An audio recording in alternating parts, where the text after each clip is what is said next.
A friendship forged over a cup of tea has shaped the course of Tracy Bevan's life and helped over 100,000 families affected by breast cancer.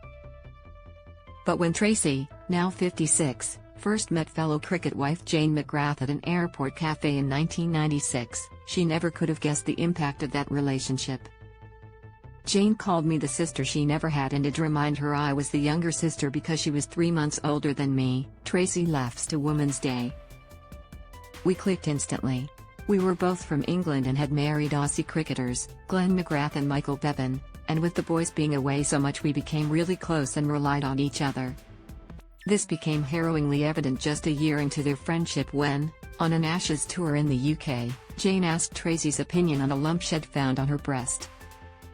I knew Jane's mum had had breast cancer, and I knew Jane was begging me to say I couldn't feel anything, but there was a pea-shaped lump.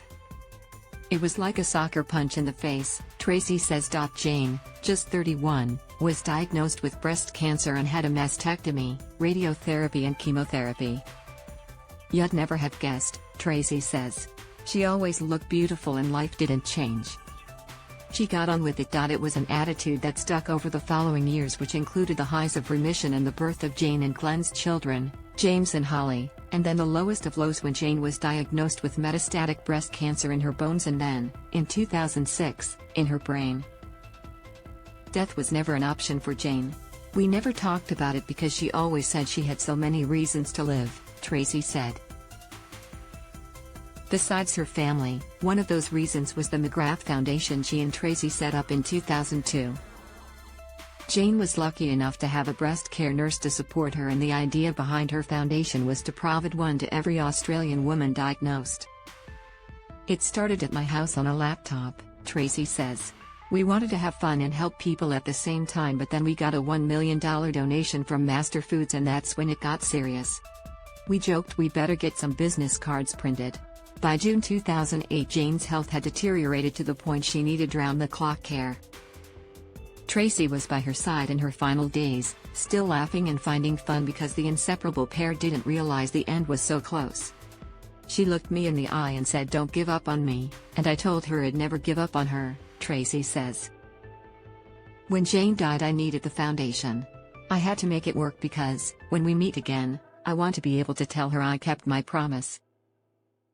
Tracy has succeeded. The foundation has gone on to fund 185 breast care nurses and is on track for its goal of 250 nurses by 2025. I talk to her every day, Tracy says. I hear her saying, "Bloody hell, Trace, can you believe it? She'd be so surprised at how big it's got and so proud and honored to have this legacy." Tracy says her friend would also feel enormous pride for her children. James, now 22, and Holly, 20, were 8 and 6 when she died, and one of Jane's biggest worries was they'd forget her. With godmother Trace around, there seems little chance of that. Holly and James both have membership of the board. The foundation is part of their DNA.